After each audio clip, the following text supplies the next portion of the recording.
Yeah. So Maharaj, you said in order to find your Swadharma, you mentioned a couple of things, that the mind cheats, that there's slow evolution Yes. in terms of our understanding of that, and then the Guru can help you enlighten that for you. But for people who don't have a Guru... So that is why they said, that is why everywhere it is said that, like suppose you are going to UBC University. So, will you go to a class where there is no teacher? If we seek a teacher in everything, even in worldly pursuits, how can we even think of proceeding along the path without a teacher? That is why it is said that without a guide, it is very difficult even in ordinary worldly things to achieve success, let alone spiritual life. Because we don't know many things about ourselves. So there has to be a guide. And is there any other complementary things that we can do in order to find our Swadharma, in addition to the Guru? In addition to that is if you perform spiritual practices, practice introspection, all these things help us. But these things should be supported by some guidance, because that introspection also sometimes we fail, Like many times when we look back upon our lives, if we see, maybe after 10-20 years you will also realize that when we realize later, maybe after 10 years, that we were mistaken. And if we see the situation of our mind then, so we will realize that at that time we would not have accepted any advice because we were so engulfed by some ideas. Maybe later, after maybe 5 years, we realized, oh, I was wrong then. And that so much happens so many times between parents and children. So-called generation gap and all that. They think differently, parents think differently. So nobody can see others' viewpoints. So here also many things can happen in our life. When we just don't grasp our true mental condition, or we are confused about what we should do, what we should not do. So many people come and ask, even in Sri Ramakrishna, Holy Mother, they came to ask, should I become a monk? So to some persons, Sri Ramakrishna agreed, but to another person, Holy Mother, one person had come. So he said, my child, everything is two in this world. There are two eyes, 2 years. So why should you be single? You also should marry. So we should think that, wow, Holy Mother is teaching that. The Holy Mother knew what was inside him, which he did not know. But to some others, as soon as they came, she gave the ochre cloth. So they know, these people know, and they can save us from a long conflict. They immediately know. What was like one disciple of Sri Ramakrishna asked him, I like to meditate on Shiva. So he said, no, your ideal is Ganesha. Or it was the other way. No, it is there. I think Swami Sardananda told it. So he knows what is what. He can tell, So similarly, we may not find an incarnation of God very difficult. But even if someone with more experience knows something better than us, we should always approach him. Thank you, Maharaj. I have a question about the state of Arjuna. He was with Krishna much before the war. Right? Why did these thoughts come to his mind? Why did they come only when in the battlefield? Because only in this war he was opposite with his own flesh and blood. In other words, he did not even know who was standing. There was no attachment. But here, he saw his own relatives on both sides. See, he was not sure who will live and who will die. It is true that his own brothers were dearer to him than Kauravas, that is true. But who knows? Yudhishthira could be dead. Bhim could die. His own son, Abhimanyu, died in that battle. So he did not know who will live and who will die. It is not that he will go and finish up the Kauravas in one day. It's not that. And so many, the whole army of the Pandavas was wiped out in the end. So he was seeing that the end is the same. Whether we win or lose, my own relatives will die. And that attachment, that me and mine, I and mine, that caused this conflict. That we will go into detail later. It has been beautifully explained in the Gita. So you give the example of Swami Vivekananda saying that he wanted to be a horse cart driver, and then it changed, it evolved to him wanting to pursue being a monk. And so my question is Swadharma, like through this example it shows that Swadharma, it changes. It can change because as we grow older, our ideas change, we become mature. Yeah. So after a stage we know that this is what it is. This is what I'm going to do. Yeah. Like one doctor whom I know in Calcutta is a devotee. So he's a surgeon. So he says, as soon as I became a little old, maybe I was 15 or 16, I knew that I was born to become a surgeon. So actually when he got through, in India there are two examinations, that joint entrance and one another, what is that? IEEE. IIT and JEE is a joint entrance. So actually very few people, population of India, lakhs sit, maybe 10 get through. So he said that when I sat and when I got through medical exams, I was selected, my father informed me, with great joy, you have been selected. I mean, he said, so what? I knew. So, just let me relate a personal experience in my case. I'll cut it out from the recording later. So, things may change. So you're saying after we found our Swadharma, like it cannot. So Yeah, after it cannot reaching a change. certain maturity, Okay. then we know, our mind will tell us that yes, I have found my way. This is the way for me. So then we should not back out of what we are supposed to do, either because of laziness or selfishness or something like that. Once we have chosen that path, then we have to do it sincerely. That is the thing. Maharaj, I'm still trying to grasp. You talk about conflict. So we are at a crossroad. We are facing some conflict. And then we choose one path. But at the same time, when we evaluate what path to choose, we have to see the Pros and cons. But at the same time, we are not supposed to, karmanyavadhikarashtu ma phalashu kadachana. We are not supposed to think. No, that is not the meaning at all. Okay. That is not the meaning. We have to analyze. We have to analyze the pros and cons of the situation. We have to discriminate. And weighing both sides, we have to come to a decision that every thinking man has to do. So when you mention karmaneva adhikar, that's a totally different meaning. That once you decide on a course, you do your action, but don't expect anything from that. Do it only as your duty. Okay.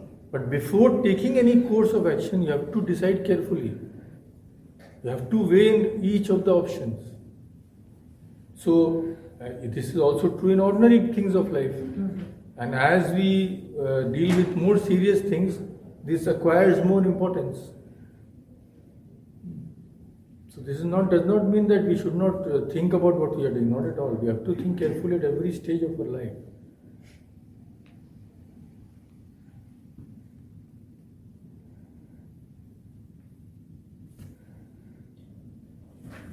We say that the actual doing and the thought of doing it is almost the same. Yes. The fact that you've thought about it, the karma has established. Well, you continue, I will answer later. Yes. And you also mentioned that no action is free of evil in a sense. What I'm thinking is that because you haven't thought about, like, killing a mosquito, for example, it just dies. You kill something, your action is there. But because you haven't harmed that person through thinking, then that is not registered as the evil effect of that karma. Since this war was decided, Arjuna must have thought about that, going on the war. So the evil effects and the karma will be associated nonetheless. No. See, first of all, there are two levels on which karma acts. Like what you had mentioned, no? First is a thought, and one is the action. Now, only thinking about something does not produce what is called in Sanskrit a sanskara. Sanskara means an impression. So, I think that a very nice pizza is available and I want to eat.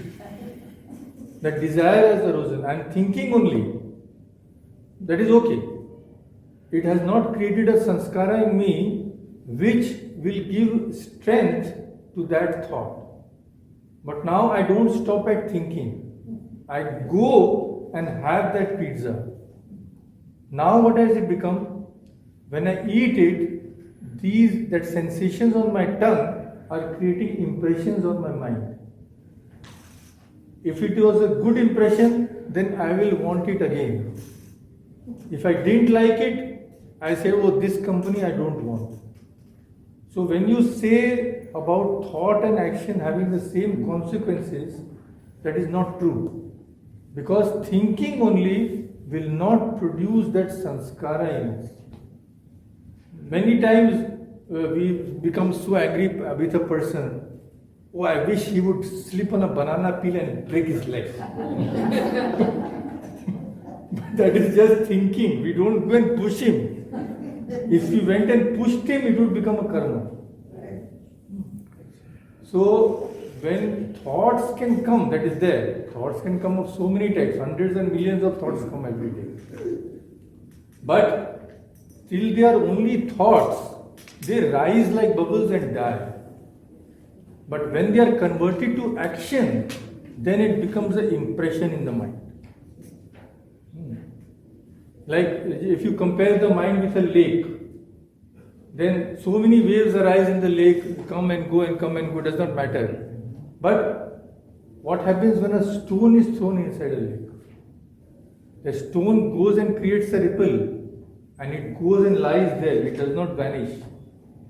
So when the sanskara is there, actually each thought creates an impression. But when we do an action, that sanskara or the impression is much, much stronger.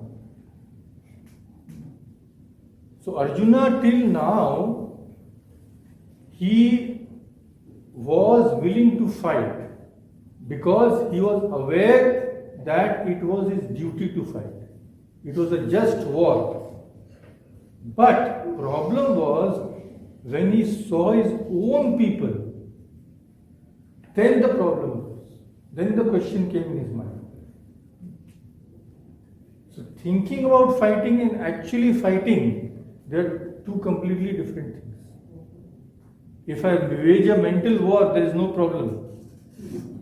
But when I actually go and kill people. So, can I continue? Please.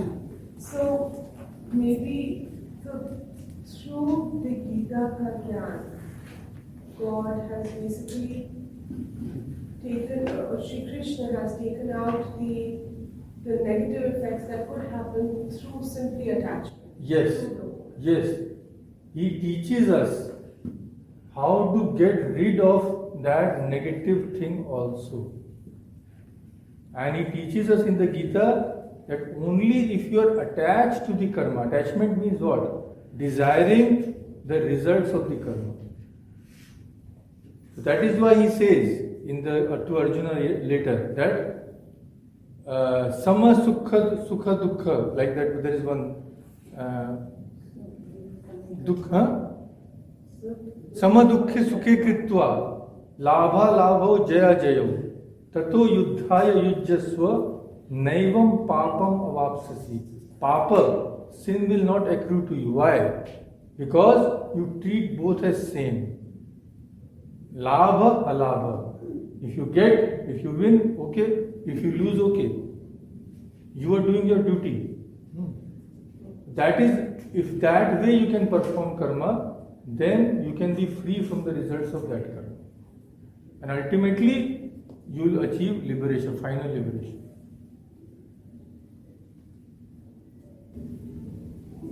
Please. Is Swadharma, sorry. I'm not really confused with the answer, especially the thoughts that this guy could fall. You're angry with somebody, as you said, and let him fall and that can become also a sanskara, because you can Yes. keep thinking every time you see him. Yes, I told you, it is become a sanskara. But if you act upon it, it becomes a sanskara on a different level. But both are. Of course, you cannot think of harming others. If you keep on thinking, one day you may do it also. So it is not that, I was not implying that go on thinking whatever you like. Because actually actions spring from thought. Abhaji? Is Swadharma dominated by gunas? Gunas are a different, they are, if you say Swadharma is dominated by your mind, determined by your mind.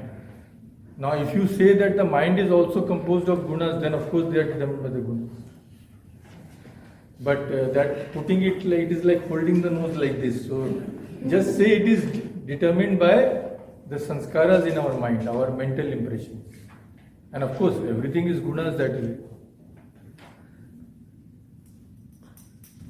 Please.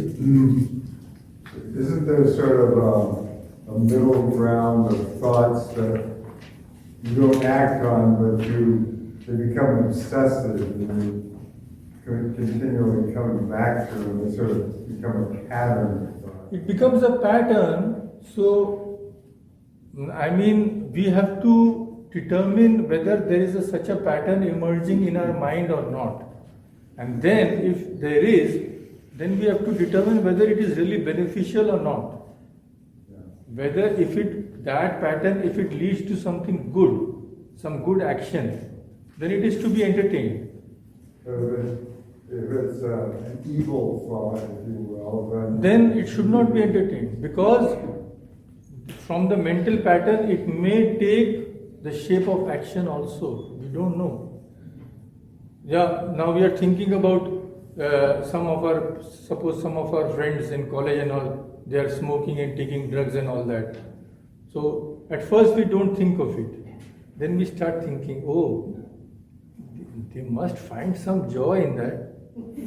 Okay, today I thought for 1 minute, tomorrow I give 2 minutes. Then I think 10 minutes. Then I find conviction that, oh, they are certainly finding joy. And then I decide I also have to get that joy. This way we go down and down and down. And similarly, this way we can go up and up and up and up also. So thoughts have certainly to be taken care of. If we lose all track of our thoughts, then we are just going nowhere knows where. I just wanted to clarify one thing. So thoughts will determine, with or without action, the intensity of the samskara, but karma itself is only generated when you do action, right? Not thoughts. No, thoughts also generate karma, but on a different level. It's not that you continue to think of evil, you think you are free from karma, not at all. But through sanskaras, right? The thoughts will generate karma through sanskara, right? Because eventually you may do. Everything is through sanskara.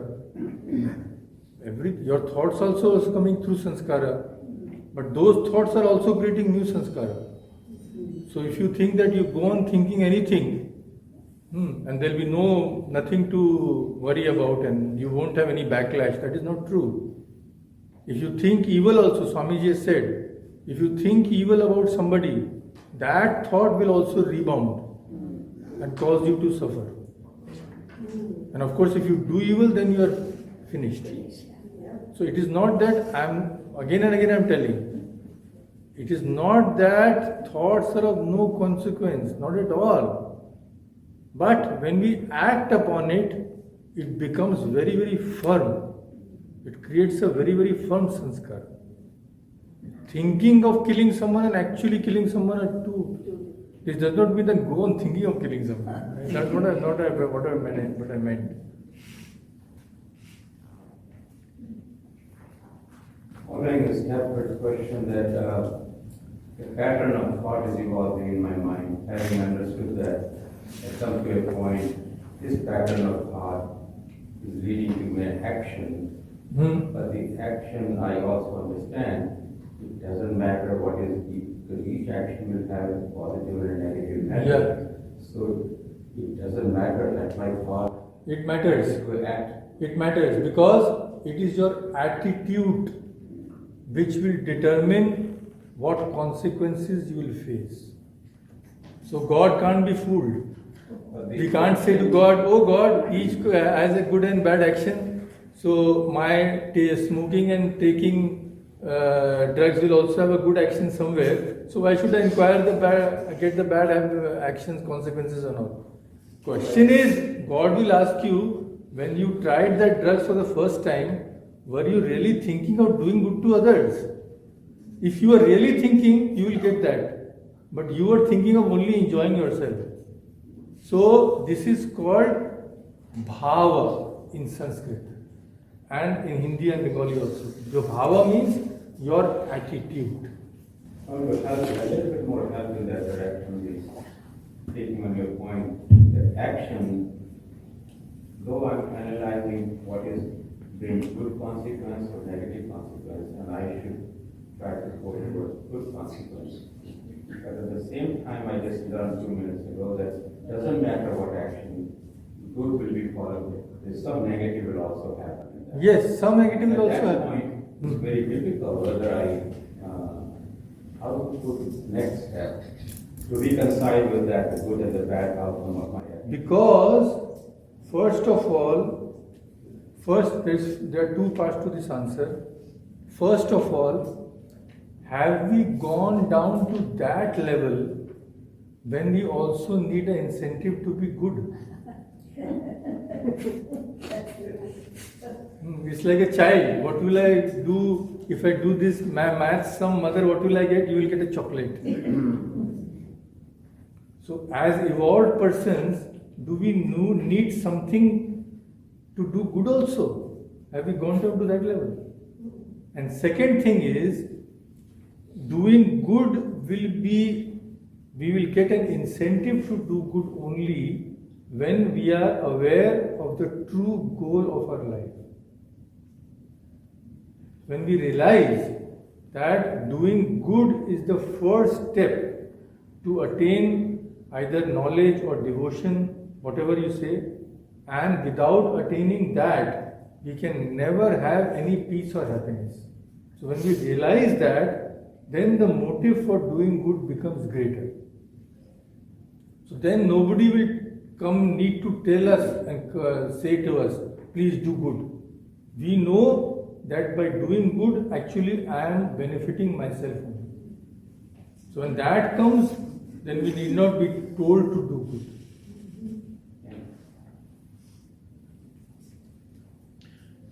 Wouldn't it count as selfish if you're thinking that by doing good to others, it's going to benefit myself? So wouldn't that actually make it a selfish karma? If you are only thinking of spiritual benefit, that is not selfishness. Because Sri Ramakrishna said that all desires are desires, but desire for devotion to God is not a desire.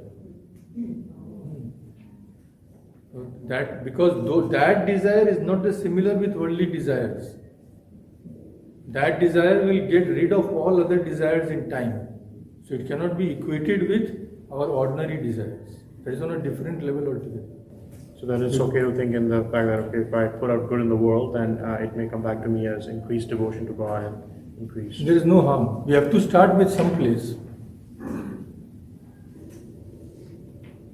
When you say levels of sanskara or impressions, what do you mean by the levels? Like, are Levels means you can make a mark on the sand, you can make a mark on concrete, which will be firmer, which will be difficult to get rid of. So when you commit an action, that sanskara is extremely difficult to get rid of. But if you just think about it and stop, that is easily got rid of. It has come, it has gone. So Swami Brahmananda, once he says in his teachings that when you sit for meditation, if you find some desires coming, think of them as unreal. So when you think of them as unreal, what will happen? You won't give importance to them. They will come just like bubble, they will come and go. But when you attach themselves to them, then it will be a problem. Also, is it a cycle, like the thought and then you commit action? Yes. And then, you do the action and then impression is formed. Yes. Once an impression is formed, again it would lead obviously Yes, to another this is a thought. cycle. So it's a cycle. It's a cycle. So either we can make it a vicious cycle or we can make it a cycle towards good. So if you do bad, you think bad, you do bad, those bad actions will again make you think bad. So that will be caught. And if you do good, then the cycle will go the other way.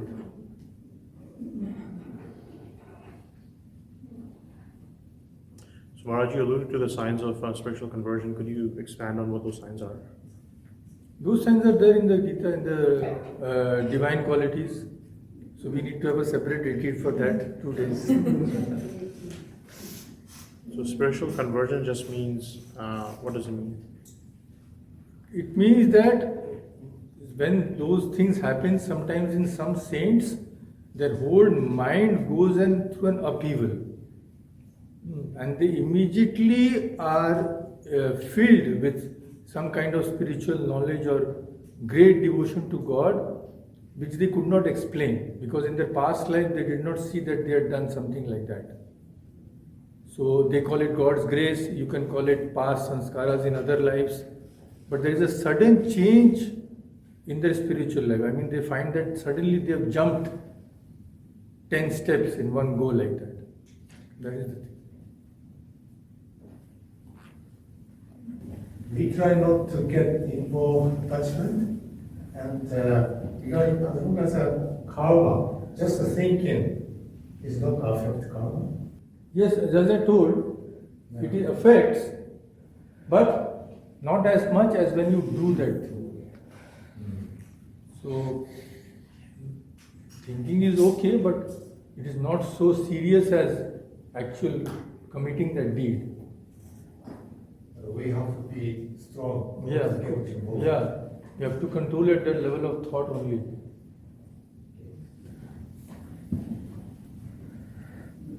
Clear there is discrimination between thought is an action and physical action is also an action. Yeah. Sometimes we hear that the thought action is more powerful and gets imprinted on our chitta equally or strongly as the physical action. But that contradicts Sri Ramakrishna. And even in the Indian psychology, you won't. I have not come across this statement at all. That thoughts can be more. They can give a deeper sanskara than actions. That I don't think that can be.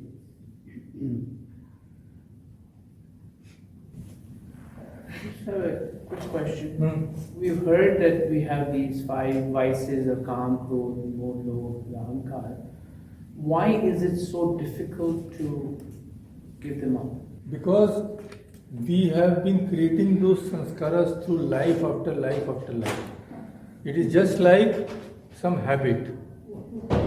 First time when you have a smoke, if you give it up that very day, you may be saved. If you go for 5 days, it will become a little difficult. If you go for 5 years, it will be extremely difficult.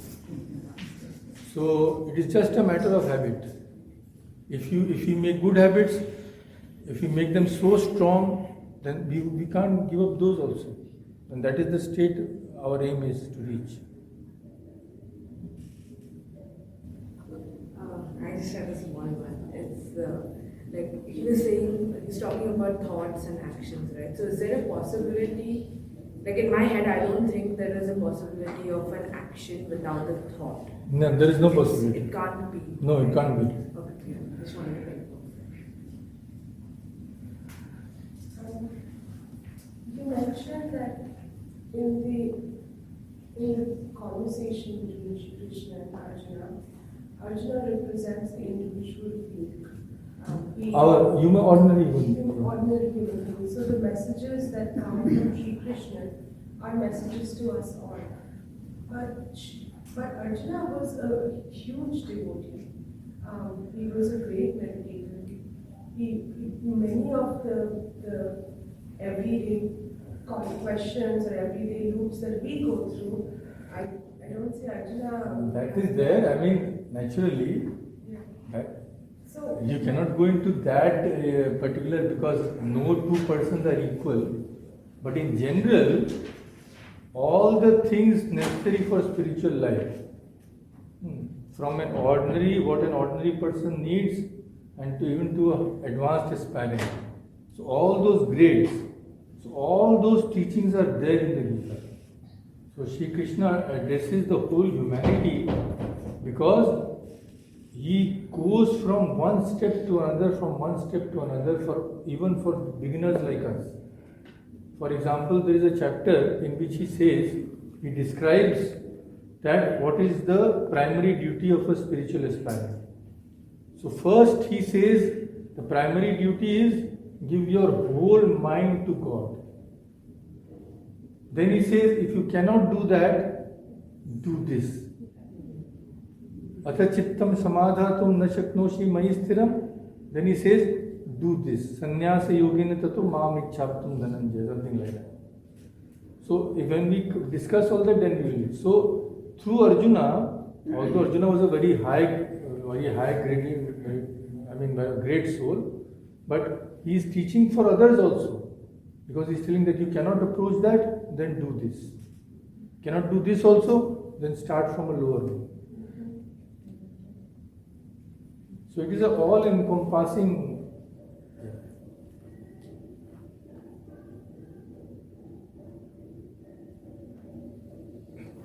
So